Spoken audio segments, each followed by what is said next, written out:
আমরা যাতে স্থায়ী কোনো সমাধানের দিকে যাই এবং এমন কোনো সমাধান বা এমন কোনো প্রবলেম আমরা রেখে না দিই যেই প্রবলেমটা আবার পরবর্তী যে পলিটিক্যাল গভর্নমেন্ট তাকে এটা ফেস করতে হবে, এটা যাতে না হয় এই কারণে আমরা একটা মানে বড় সংস্কার বলতে আমরা একটা স্থায়ী সংস্কারের কথা বলছি। সংস্কারের পর হবে, বিচারের পর হবে বলছেন, কিন্তু আবার ভোটের জন্য ক্যাম্পেইন করছেন। ঠিক এই বিরোধী অবস্থান কেন, স্ববিরোধী অবস্থান কেন? দেখুন, আমরা নির্বাচনের বিরুদ্ধেও বলিনি, ভোটের বিরুদ্ধেও বলিনি, আর যদি ক্যাম্পেইনের বিষয়টা বলেন সেটাতে আসছি, কিন্তু আমরা নির্বাচন চাই এবং যদি বলি যে অনেকের চেয়ে বেশিই চাই।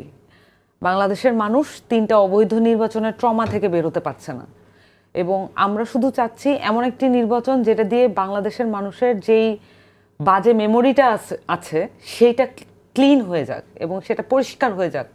নির্বাচন মানেই যে একটা খুনোখুনির রাজনীতি, একটা ধ্বংসাত্মক রাজনীতি, সেই কালচারটা চেঞ্জ হয়ে আমরা একটা এমন নির্বাচনী পন্থার দিকে যাই যেটার মধ্যে দিয়ে নতুন যে মেধাবী শিক্ষিত যারা দেশকে পরিবর্তন করতে চায় এবং যারা একটা স্বপ্নালু কিছু তাহলে বিএনপি যে ডিসেম্বরে নির্বাচনের যেটি প্রত্যাশার জায়গা আছে সেই জায়গা থেকে আপনারা সেই জায়গায় ডিফার করছেন।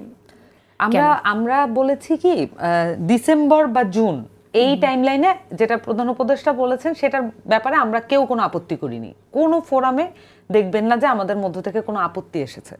কিন্তু আমরা শুধু বলেছি যে যখন প্রধান উপদেষ্টা এটাকে ডিটেইল করলেন যে ছোট সংস্কারের ক্ষেত্রে নির্বাচন হবে ডিসেম্বরে, বড় সংস্কার একটু বড় যদি করতে চাই বড় পরিসরে তাহলে সেটা জুন পর্যন্ত চলে যেতে পারে।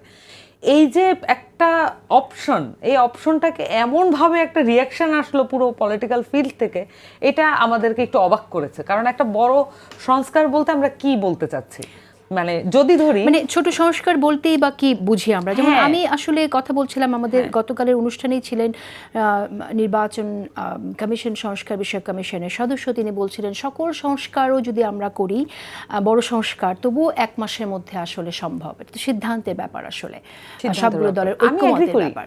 আমার কাছেও মনে হয় কি এটা আসলে বেশিরভাগ সিদ্ধান্তই হচ্ছে রাজনৈতিক বলতে রাজনৈতিক দলগুলো যদি একমত হতে পারে, কারণ পিপল আবার এদের উপরে অনেকটাই ভরসা করে। আবার একটা জিনিস ভুলে গেলে চলবে না, পিপলের কিন্তু মানে সাধারণ জনগণ আলাদা একটা পলিটিক্যাল আইডেন্টিটি এবং এটা গণ অভ্যুত্থানের মধ্যে দিয়ে ইমার্জ হওয়া একটা পলিটিক্যাল আইডেন্টিটি, তাকে সেপারেট আপনাকে গুনতে হবে। এমন হতে পারে যে মানে বিএনপিকে তারা পাত্তা দেবে না, তারা জামাতকে পাত্তা দেবে না, এনসিপিকে পাত্তা দেবে না, তারা একটা সেপারেট পলিটিক্যাল আইডেন্টিটি হয়ে তারা কথা বলতে পারে।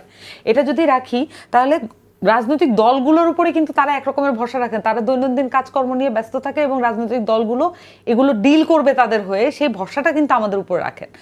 এখন যখন এই ছোট সংস্কার বড় সংস্কারের বিষয়গুলো যখন আসে, আমার কাছেও মনে হয় যে ঐক্যমত্য হলে বড় সংস্কারই ডিসেম্বরের মধ্যে করা সম্ভব, বড় সংস্কারের কাজগুলি ডিসেম্বরের মধ্যে করা সম্ভব। এখন বড় সংস্কার বলতে আমরা কি বুঝি? আমরা বুঝি এমন সংস্কার যেটা স্থায়ী হবে, যেটা মানে অনেকগুলো কাজ একবারে করা বিষয়টা তা না, আপনি যাই করবেন যেটা পরবর্তীতে কখনোই হচ্ছে কলমের খোঁচায় আবার বাতিল করে দেওয়া যাবে না। এবং অন্য একটা যে 2/3 মেজরিটি নিয়ে আসা একটি দল আমার ম্যান্ডেট আছে, ধরা যাক সেটা হলো না, ধরা যাক বড় সংস্কারের ব্যাপারে দলগুলো ঐক্যমতে পৌঁছলো না, আপাত দৃষ্টিতে তাই মনে হচ্ছে, সেক্ষেত্রে কি হবে? আমি আশাবাদী আপা, এখনো আমি মনে করি যে এই বড় দলগুলো আসলে তাদের রাজনৈতিক দায়িত্ববোধের জায়গাগুলো বুঝতে পারবেন এবং এখন মনে হচ্ছে যে তাদের আশঙ্কার কিছু জায়গা আছে, এই আশঙ্কাগুলো ক্রমেই দূরীভূত।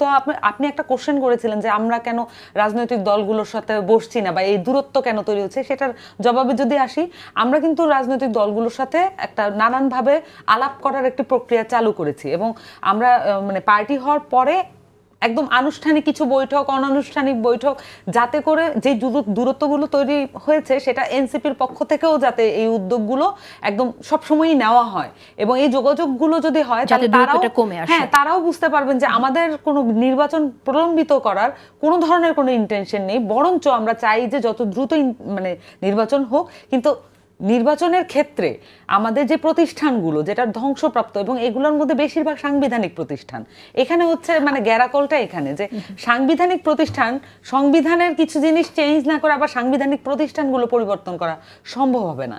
তাহলে সেক্ষেত্রে আমরা যাতে স্থায়ী কোনো সমাধানের দিকে যাই এবং এমন কোনো সমাধান বা এমন কোনো প্রবলেম আমরা রেখে না দিই যেই প্রবলেমটা আবার পরবর্তী যে পলিটিক্যাল গভর্নমেন্ট তাকে এটা ফেস করতে হবে, এটা যাতে না হয় এই কারণে আমরা একটা মানে বড় সংস্কার বলতে আমরা একটা স্থায়ী সংস্কারের কথা বলছি।